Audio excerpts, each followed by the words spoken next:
Olá, boa noite a todas. Eu sou a enfermeira Camila. Como eu anunciei então no início dessa semana, vou começar então o vídeo para falar para vocês um pouco sobre a importância do ferro na gestação.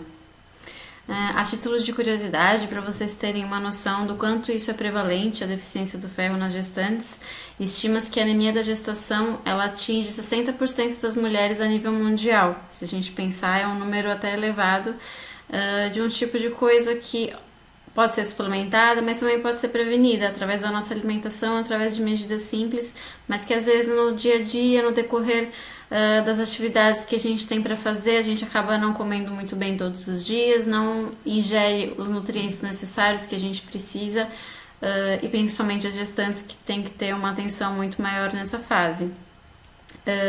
Vale lembrar também que a necessidade do ferro ela vai aumentando com o passar dos trimestres da gestação, principalmente a partir do segundo e do terceiro trimestre, em relação à formação do bebê, em relação ao aumento da necessidade de oxigênio, tanto oxigênio para o bebê quanto da mãe.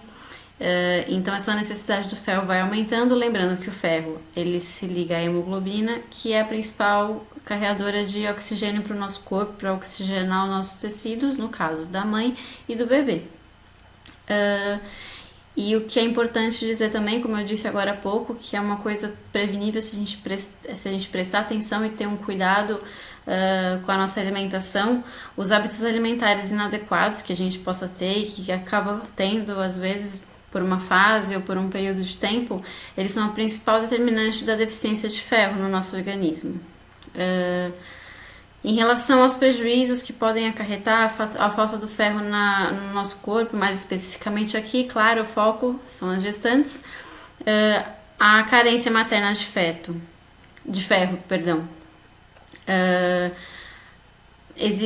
Os bebês que são filhos de mães portadoras de anemia na gestação, eles têm um risco mais elevado de nascerem com baixo peso.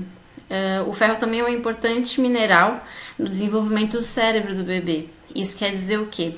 Que a falta do ferro na gestação, ela pode acarretar prejuízos no desenvolvimento físico e mental do bebê. Mental em relação a quê?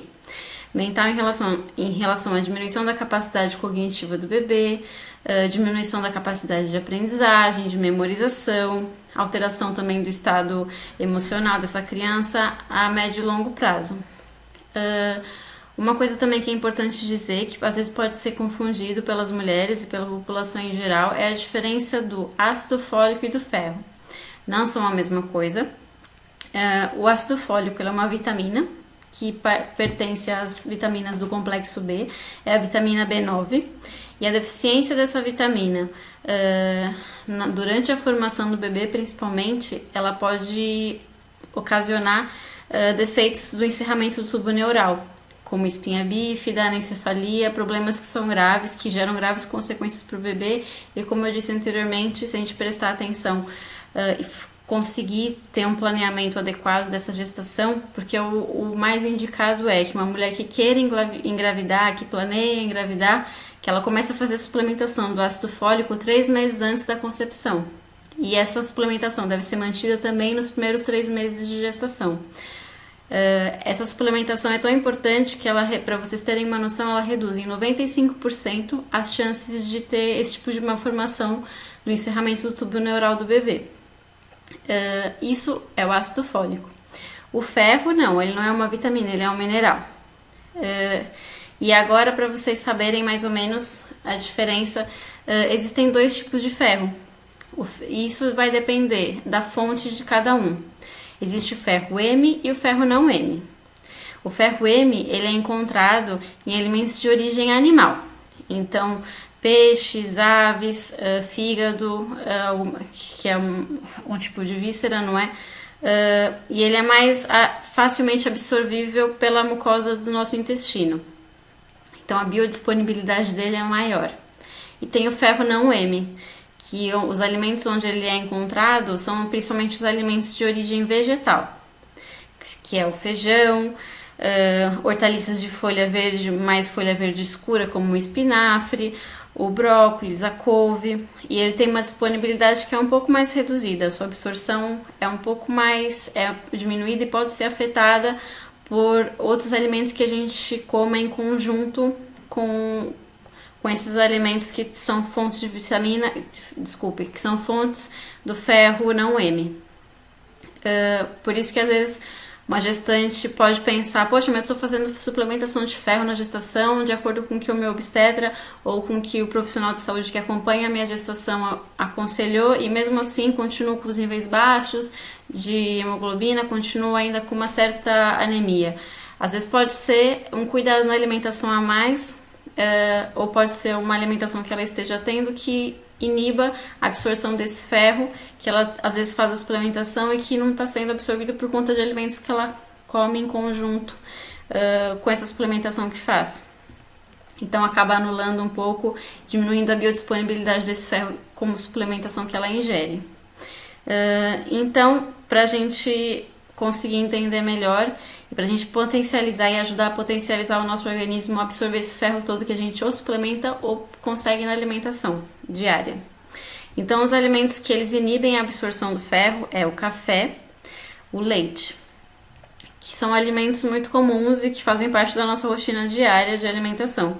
Claro que uma xícara de leite ao pequeno almoço, uma xícara de café ao pequeno almoço não é um fator que vá inibir a absorção do ferro, mas quantidades muito excessivas, principalmente mulheres que tomam muito café ou que têm costume de tomar leite várias vezes ao dia, isso pode dificultar a absorção do ferro. Então, o aconselhável é uma xícara de leite ao pequeno almoço, uma xícara de café, não há problema nenhum.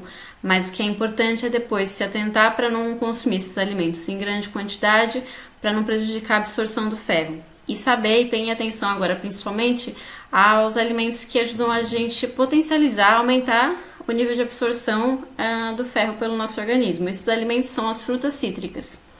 Então, e eles devem ser consumidos pela mulher e pela gestante, no caso, que precise aumentar suas necessidades do ferro, né, e precisa, ou que esteja em suplementação de ferro, o aconselhável é que essa mulher consuma frutas cítricas nas principais refeições, almoço e jantar. Por exemplo, ela fez uma refeição com folhas verdes, com espinafre ou com brócolis, e tinha feijão também, para ela potencializar a absorção desses alimentos que ela comeu no almoço ou comeu no jantar. É interessante que ela tome um suco de fruta cítrica, uma limonada, agora nesse verão fresquinha aqui é muito boa, ou após o almoço, após o jantar, comer uma laranja.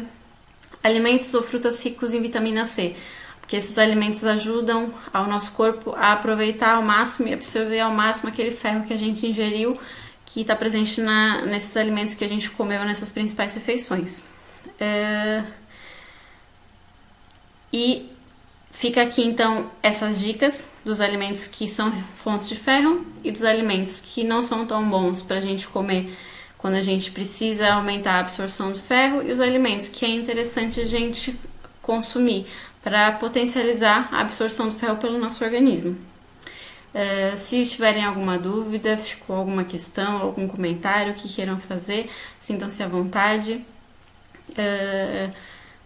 Espero que vocês tenham gostado, que esse vídeo tenha agregado algum conhecimento, que tenham sido dicas positivas e que influenciem de uma forma muito boa a qualidade de vida de vocês, a alimentação de vocês, e que seja uma gestação o mais saudável possível para que tenham bebês e mães o mais saudável quanto possível. Uma boa noite, obrigada pela atenção.